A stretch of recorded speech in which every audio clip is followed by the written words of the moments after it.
Good morning, everyone. How are you? Good. I'm seeing a lot of yellow badges out there, so lots of first-timers, so this will be a good talk for you. So how not to freak out when you start writing Puppet modules on Windows. So before we start, as I said, I'm happy to take questions during the talk, and I'll be going through a lot of tools. So I've put about 3 or 4 slides at the very end of the deck with all of the URLs and things like that, so you won't need to take pictures all the way through this presentation, okay? So yes, I'm a senior software engineer at Puppet Labs. Puppet now. Moved over almost a year ago from Perth in Western Australia. Previously about 15 years in desktop IT architecture and infrastructure for mining companies, civil, defense, things like that. And a huge DevOps advocate in the Windows space. It's sorely lacking as something that we really need in the Windows space. So I'd like to set the scene for you. You've gone to the Forge, you've seen this module, it's been working really well for you, it's these little exec scripts, it's been working really well, but you'd like to extend it a little bit. So you start looking around, you start Googling things, you see these words like Beaker and Ruby and dev kits and all these things start flying around, and you keep Googling, you keep going further down this rabbit hole, and suddenly, boom, you freak out. You got smoke coming out of your ears, your eyes are bulging out. There's all these things you have to learn about, and all you want to do is this one simple thing, is just learn it, do it custom fact, or just something really simple.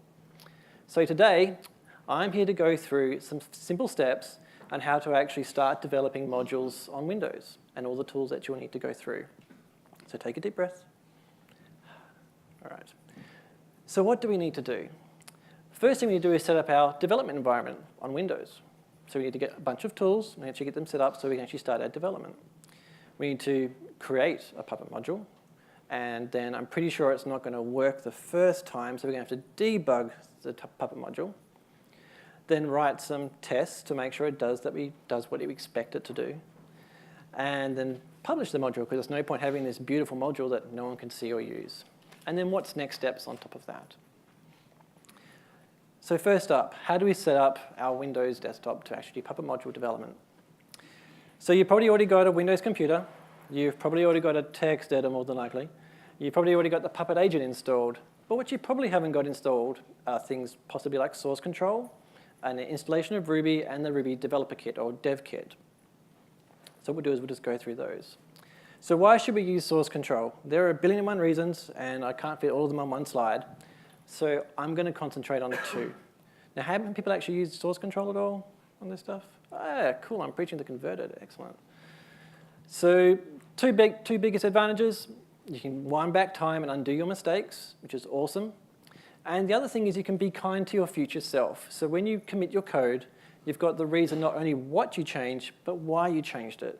So when you come back to your code 6 months, or in my case, probably 6 days later, and go, what on earth is that? Who did that? Oh, it's me. So, and it tells you why you did it. So you won't see the benefits of source control straight away, but you'll see it once you start making mistakes and trying to go back in time. So for Puppet module work, personally I prefer to use Git. It's very lightweight, very fast, doesn't require a central server, but choose something that's you're comfortable with. If you're using Mercurial, go for it. If you're using TFS, go for it. But choose something that's appropriate for you. And of course, the big question is, why should I be using Ruby at all to do development in Puppet?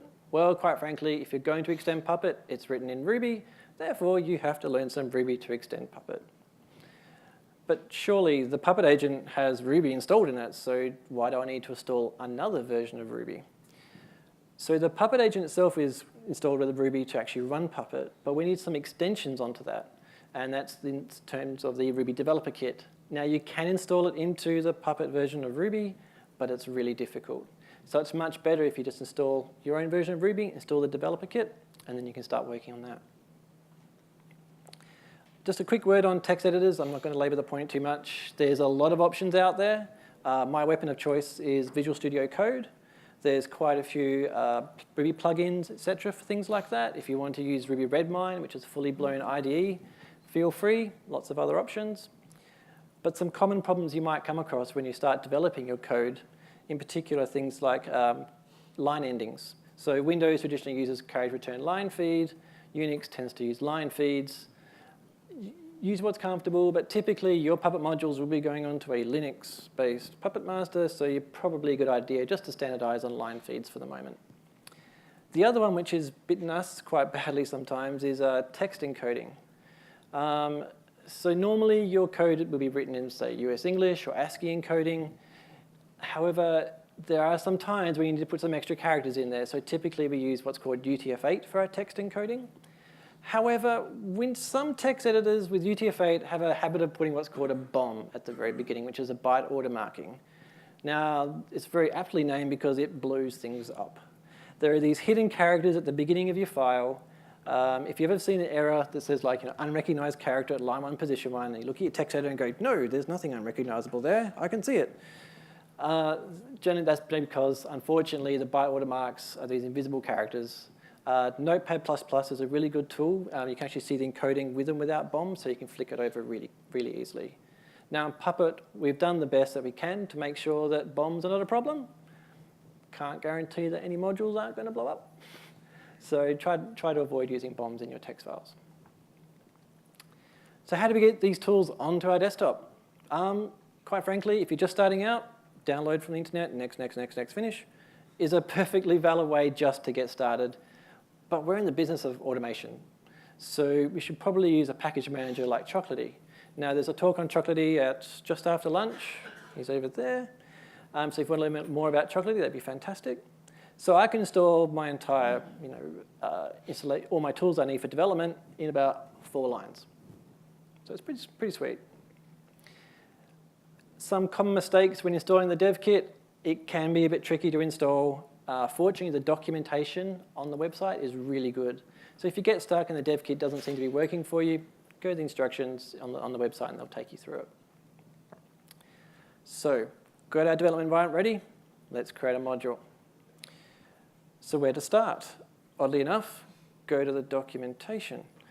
The documentation is actually pretty good at just how to start writing modules up on Puppet. Even if you don't understand it for the first time, that's okay. You'll see some concepts that when you start working, you'll go, oh, I remember that, and you can go back to the documentation, read more about it. Now, I've got links for that at the very end of the slide. So a couple of tools that we're going to use. One of them is the Puppet module tool, and that's actually inbuilt inside Puppet itself. And that will be used to create a skeleton of a module that we can use. So a very simple interview process and generates a basic file structure for you. The next one is Bundler. So Ruby has a concept of gems, and if you've used PowerShell, you're used to modules or libraries or things like that. These are called gems in the Ruby world.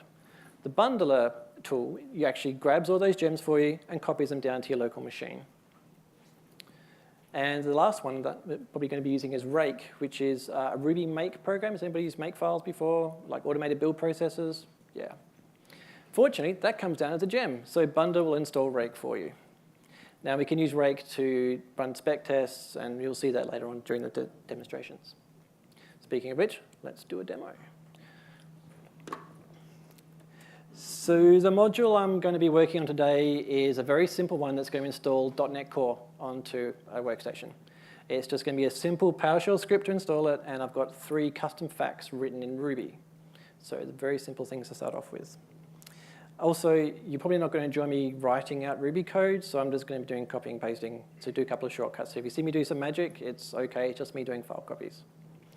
So the first thing we're going to do is Puppet. Everyone want to read that OK at the back? Yep, excellent. So we go Puppet, module, the module generate, you put in your name, which I can't spell, and the name of the module. So it's going to go through an interview question. It's got some sane defaults, so we'll just skip through all of this. And what we have, .NET Core. So it's generated a very brief skeleton of a module. So I'm going to copy in my gitignore file, because I just need a few extra things added. And I'm quickly going to copy in all of my module content. So this is all my manifest and my Ruby content, which I'll go through in a moment. So also because we use source control and we're good, we're going to use git init, add all of our files, do an initial commit, And bring up code and we can go through it. Oops. All right. So some of these directories will probably look familiar to you if you've done some module development before. So facts.d is where we're going to be putting our external facts. The manifest file is where we're going to put, obviously, our Puppet manifests, and our templates are where we're going to put our template files. So there's our PowerShell scripts. Some things that you may have not seen before is the lib directory, and this is where we're keeping all of our custom Ruby code. So here are our 3 custom facts in the factor directory. We have the Puppet folder, where we'd normally have custom functions, custom providers, and custom types, which I'm not going to show today, but that's where they would go. And the PuppetX folder is where we put some extensions, or stuff that isn't really directly related to Puppet, but they're helper functions that we can use inside of our module. So what we need to do next is do our bundle install to get all of our gem files down. So we can go bundle, install, --path. We're going to, whoops, we can install it into our bundle/gems directory. And while this goes, quick drink. This is where you sit back and relax for a few moments. You notice that the JSON one there has native extensions at the bottom. That's actually the Ruby dev kit doing some work there. So what it's doing is actually compiling a C or a C++ file into a DLL for us. You only have to do this once. It's pretty boring watching this. Also interesting, you can see we've got Puppet 4.6.1 down the very bottom. We can have our own individual different versions of Puppet that we're developing on as well. So we can change what's called the gem file, where all that is stored, and we can use Puppet 4.6.1, we could use Puppet 3.8, depending on what we're actually going to be developing against. And we're all done. So let's do a bundle exec rake-t, and what this will do is show us all of the available automation tasks that we have available to us. Some interesting ones that we'll be using today is rake spec, which is this one here, which will be doing our testing for us, and rake build up the top here, which will be building our Puppet module itself, which makes life a lot easier than having to learn these really long command lines when you're trying to do things. So let's do some installation. So if we go bundle, exec, Puppet, apply, oops. So we're going to apply an example manifest. And what this is going to do is install .NET Core onto my application. I'm just going to show you a couple of errors that you may come across when you first start out. So what it's going to do is grab my demonstration manifest, which I should probably show you while I was working on that. So under the examples, demo.pp. So I'm going to install .NET Core version 1 with the SDK in the default location. Unfortunately, you get these well, you can't read that very well. Let's do that. Can you read that okay? Excellent. Unfortunately, it's coming up with saying, cannot find resource type .NET Core install. When you run bundle exec Puppet, you need to give it the module path because it's going to be trying to use the system one, whereas when we're developing, we're using our own private one. So what you can do is you just put -- module path at the end and specify where all of your modules are actually going to be installed. Typically, that's going to be in the directory in the root of where your modules are, so .. is a very quick way of doing this. Now, I also happen to know that I have dependent modules because in my metadata file, which is down here, I've said that I need Puppet standard lib and Puppet labs PowerShell as modules for my module to depend on. So I'm quickly going to install those dependent modules. And all I'm doing is just a Puppet module install command into a specific directory, just like you would normally do. Module path. And this should now install .NET Core successfully. So we can prove that my module works, at least to install things.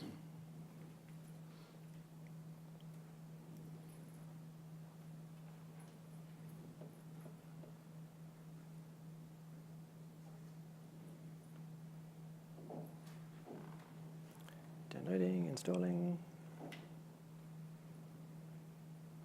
PowerShell. There we go. Whole pile of debug output. I've just turned it on so it's installed it. So we can see that we see Windows System 32, .NET Core. Oops. So we've installed .NET Core, which is exactly what I wanted. So how I mentioned earlier that I've got 3 custom facts. So let's see how we can run facts. So we can go bundle exec puppet facts. You must always remember to put bundle exec at the beginning, otherwise it's going to be using the system one, not your one that you're developing on. And select string .NET. It's a nice thing being in PowerShell. I can still use some of the PowerShell commands and doing my Ruby development at the same time.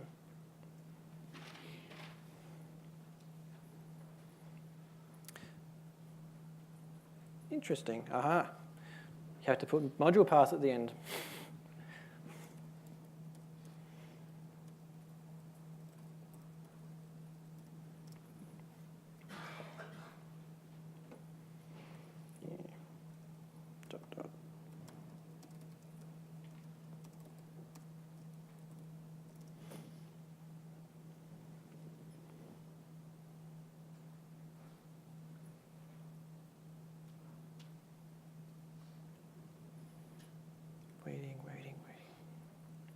Okay, so apart from the path, which we can just ignore, I have 2 custom facts for .NET Core, but I said I have 3.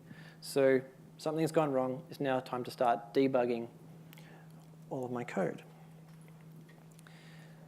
So what kind of debug tools do we have when we're working with our development? So we have 3 tools that we can mainly use to debug Ruby. The first major one is pry. So this is our console-driven debugger. So this will stop a session in the middle of doing a Ruby call, and then you can inspect variables and things like that. And then we add 2 more plugins to pry to really help us. The first one is pry bybug, which is really hard to say really fast, which is used to step through the code. So has anybody used Visual Studio and they've used next, or step over and things like that? That'll add those kinds of features into your pry console session so you can actually step through the code.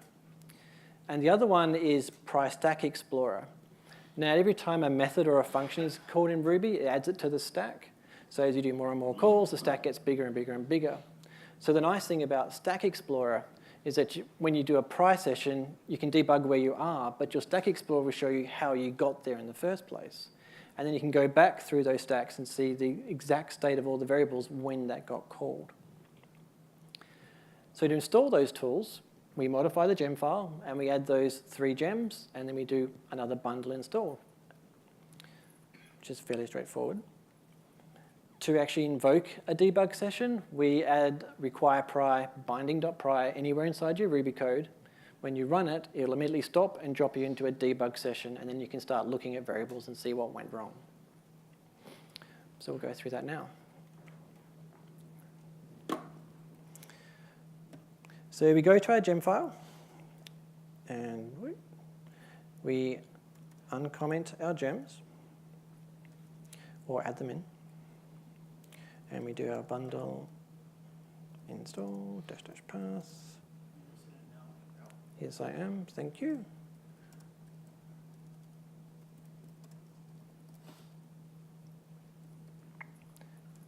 Games, I wish. This is one of the real reasons why you want DevKit, is to get these debug tools. The bulk of them are all native extensions. So we've got our tools installed now. And we were looking at the version fact was missing. So what we can do is we can add that require statement in at the very top there, save our file, and then we can run that command again, except without that. And what it will do is it should drop into a debug session at the very beginning of us trying to figure out why our fact isn't working. And there we go. So we can see we're at line number 8, and we're just below where we put the breakpoint in. It's also telling us which file we're in as well. So when you're looking at your source code, you can also see exactly where you are. Now, because this is a console-based debugger, it's very easy to get lost when you start scrolling down things. So there's a where am I command, which will just immediately show you where in the code you are, so you can get back to where you started. So we can have a look at the stack using the show stack command. This will be interesting because there's a lot in there. But we came in through factor and we started down at the very beginning, which is the Puppet command line interpreter. So you can actually see how you got there. Quit that. Where am I? Another useful command is the ls command. And what they'll do is they'll give you information about the object that you, So without anything, it's the current scope. So when we do an ls, we can see that we are resolvable. We are the factor core resolvable class with methods called flush, limit, on flush, timeout, blah, blah, blah, blah, blah. Not very useful if you just run it by this. But as we start stepping through the code using next, we can then start to inspect the variables and what we can do with them. So ls version. And there's all of the functions and methods that we have available. There we go. There's all the functions and methods that we have available to us to use on that variable. So the problem was original problem is that the version was missing. So what we can do is we can grab this information. We can actually just run whatever code we like, and it will evaluate for us. Now that was not what I was expecting. I was just expecting a single line that says, this is the version. So what I can do now is I can step into that and actually go through the flow and figure out where I actually made the mistake. So we can go step, and that will take me to the next frame inside the commands. So we can go next, because that's an if command, and I'm pretty sure I'm on Windows. Next. We can have a look at .NET exe path, and that's where it thinks .NET is, which is what I expect it to be. But if I run this next command, which is really, really long. Again, this is where I'm getting my error, so perhaps I've written something wrong there. Now I happen to know that I purposely put a mistake in here, and it should be -- version.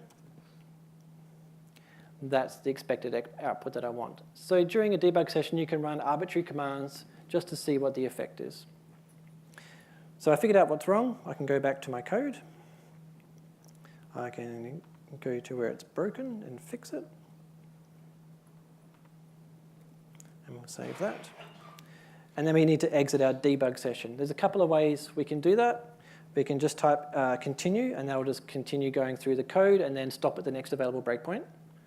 We can go exit, which will just exit my debug session and won't stop at any other debug points as we go through. Or we can just do this, which just drops everything. And we can run again.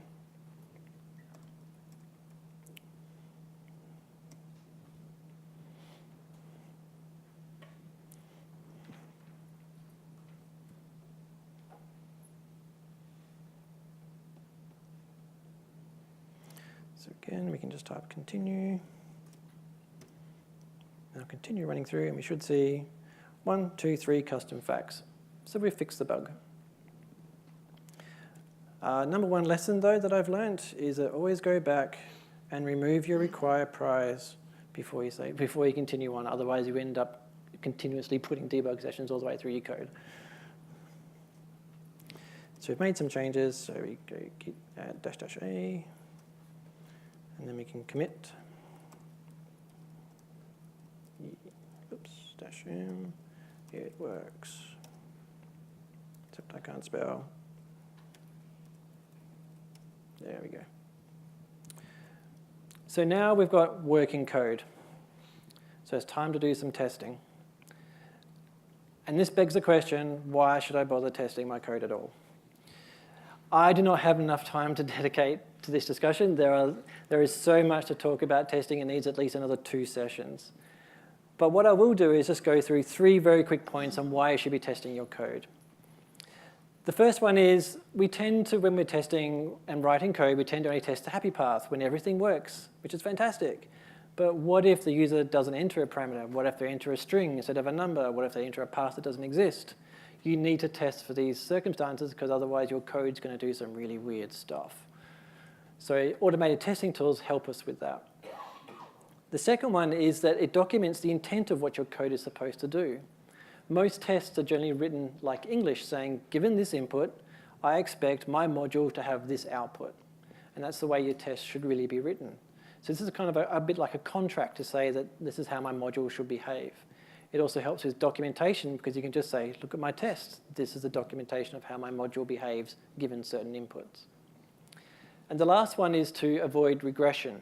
So let's say you've fixed a bug, and then later on you write some more code and you reintroduce that bug into your code. So writing test up front means those errors won't come back into your code. We have different kinds of tests. The most simple ones are unit tests, and they're represented down the bottom there. They are designed to be testing against very small units of code, typically just, let's say, just a single Ruby file is probably a simple way of describing it. They're very fast, they give you very quick feedback. Integration tests are used to test between two units or multiple units of integration. So for example, how does this class resource interact with this class resource? Or do you need to have specific features of an operating system? Particularly in Windows land, it's hard for us. Sometimes we can only do tests on Windows. We can't run these tests on Linux. We need a real Windows machine. And the last one are acceptance tests. So these are your end-to-end tests where you spin up a master, you spin up a node, you put the module over here, do some manifests, and then you do a Puppet agent run over here and make sure that it's the expected result. These tests take a while, they're very expensive to run, they're very slow to run, they're very slow feedback, so you tend to have a lot less of them. But where should you start is when you're starting out on this journey. Unit tests, integration tests are the best place to start. They can be run on your Windows workstation, they're very quick, they're relatively simple to write and don't require anything complex to do. So a couple of tools that we have for that. The usual one is RSpec, which is a unit testing language for Ruby itself. And then we extend it with RSpec mocks or Mocha or Mocha, depending on which way you want to call it. This is a mocking framework. So we can fake the input or output of function calls, and then we can see what happens to our modules when it gets that type of input. For example, you could fake, say, that you're not on Windows, for example. You could fake that you're on Linux or vice versa. And the last one is RSpec Puppet. So Puppet has a gem, and we've extended the RSpec language slightly for some helpers. So it's much easier to mock out facts. You can, what else? You can create resource declarations a lot easier. You can say, does this thing compile, as opposed to having to do a full Puppet run and inspecting it through that. On the acceptance test front, we have Beaker, and there was a talk about Beaker and VM Pooler, I think, yesterday. So Beaker can be used to do all your VM provisioning for your acceptance tests. And then again, we've extended that with Beaker RSpec. So you have more natural language when you're doing your tests, such as on this node, run this command, or on this master, apply this manifest, and on this node, do a Puppet agent run. So let's write some tests for our code. Oops. So I'm quickly going to copy in some tests. And they live in the spec folder down here. So typically, we'll have tests for classes, tests for defines. So if you're using manifest-driven modules, you have classes and defines. And then inside your unit folder, you'll have all of your custom Ruby tests. Now, you may notice that the layout inside the unit test matches the layout in the lib folder where actual code exists. This makes it really easy to say that if I'm trying to find the tests for this particular thing, I can just use the exact same file over in my test folder and vice versa. So what we can do is have a look at an example one, which is, no, not that one. Where is it? Okay. It is in my defines. There it is. So these are some of the Puppet RSpec features. So when we have a describe statement, we go describe.NET Core install. That's magically creating the name of my resource that I'm actually going to be testing.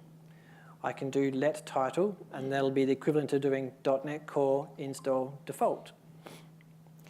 And then we can mock out our facts by going let facts equal, and then just doing a quick hash table, if I can scroll across a bit.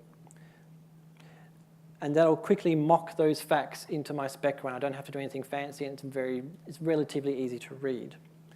And I mentioned the compilation helper, and this is it down here. It should compile.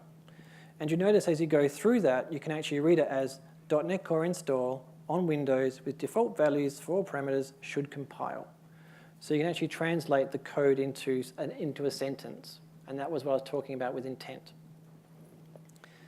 So to run those tests, we can use rake. Oh, forgot one thing. Oops, come here. So when we're doing testing, you notice I needed some dependent modules when I was running it. We can use the fixtures folder to actually set up test fixtures when we're testing them. Now, it does seem a bit redundant, but in here we can set up all of the modules that we're going to need for when we're testing the module as opposed to actually running the module. Now, for my demo, I'm actually using an internal server, which is why I'm using Git to pull down my modules. But you can also use Forge modules, and that will automatically download it from the Forge for you when you're running your spec tests. So to actually run the test, we can just go bundle, exec, rake, spec. And this will go off. It will go off and download my fixtures and then start running all of my tests for me. I'll just take a few moments. So we've downloaded, and it's now running RSpec, and it's got some errors. It had 2 errors exactly. And you notice when I was talking about the describe and context, that's what appears up on these error reports. So if you make your test descriptive enough, you'll be able to debug them a lot easier. Now, the nice thing is these tests are written in Ruby, which means you can use similar techniques that you use to write and develop your Ruby to debug your test as well. So you can still use pry and all those tools when you're actually debugging your tests. So in this case, I have .NET Core install on Windows SDK, empty, behaves, blah, blah, blah, blah, blah, blah, is expected to raise an error, but nothing was raised. So somewhere in my code, I am not raising errors when I should be. So it was in my install.pp, and look at that. I've commented out my validation, which is why it's not working anymore. So I can now rerun my tests. They should go all green, I hope. And notice it's not pulling down the fixtures again, it's going straight to the test because they've already been done once. So now all my tests have gone green, so now I'm ready to go and start publishing the module. Oops. So we've got our module, it works, it's tested, let's push it out somewhere. So to actually publish our module, we can use the Puppet module tool to actually build the tar.gzip file that we need to go up to the Forge. Alternatively, there is also a Puppet blacksmith gem that Puppet use, and that's to do automated deployments to the Forge or wherever you want to send it to. So it's actually pretty straightforward to actually package up a module. We just go bundle, oops, exec, Puppet module, build. Done. It's created a package folder. There's all the source files for it. And there is the tar.gzip file that I need to just manually upload to the Forge. That's how easy it is to package up a module. If you find that there are some files that you don't want to put into your module, for example, I've got all my spec tests in there. Probably not sure if I need them when I deploy my module. So if you go into, there's a file called pmtignore, which is a bit like a gitignore file. You can just say, I do not want anything in the spec folder to be included anymore.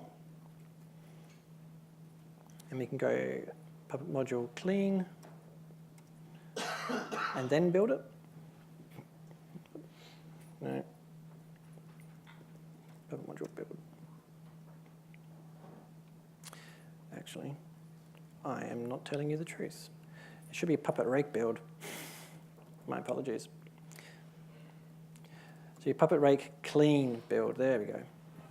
So that'll clean the previous tar.gzip file that I created and create a new package for me. And I should no longer have any, whoops, didn't clean it. Let's try that again, shall we?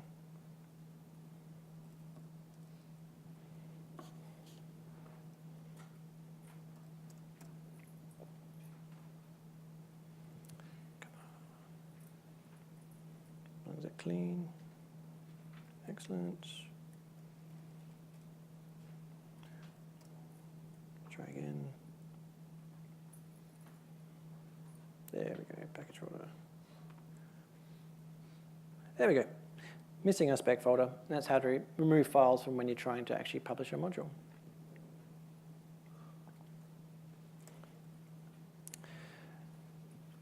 So we've published it, it's out there. What's next? So a couple of things that you can do next to increase your module game. First up, read up on testing. It is a big subject, and it's really going to help you when you start learning to write all of these modules. Obviously, learn a bit more Ruby. These things are written in Ruby, so it's good to understand the language. Start adding automated acceptance tests. Spec tests and unit tests are really handy, but they don't give you the full picture. So really start looking at actually putting these things into real machines. You can start looking at custom types and providers. Now, I believe there's a talk on at the same time where they're talking about going from exec scripts and how to move on to custom types and providers. So I suggest you go and have a look at that once it gets published. And rather interestingly, try testing your Windows modules on Linux. You can get some strange things that if you accidentally run a Windows module on Linux. So you really want to make sure if someone accidentally assigns your module to a Linux node that it's not going to blow it up. Remember that your Puppet Master is a Linux module, a Linux agent, and it has an agent on there, and you can actually test on that to see what would happen. You can get things using like warnings, even worst case, you get some compilation errors.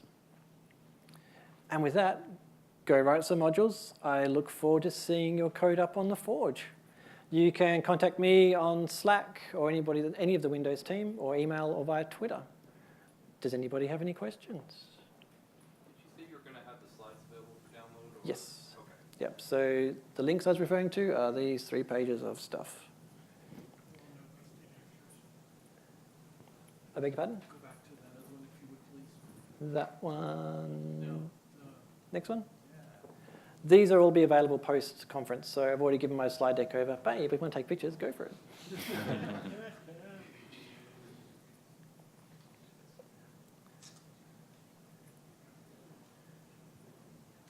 Okay. Are there any more questions? Yes. There you go.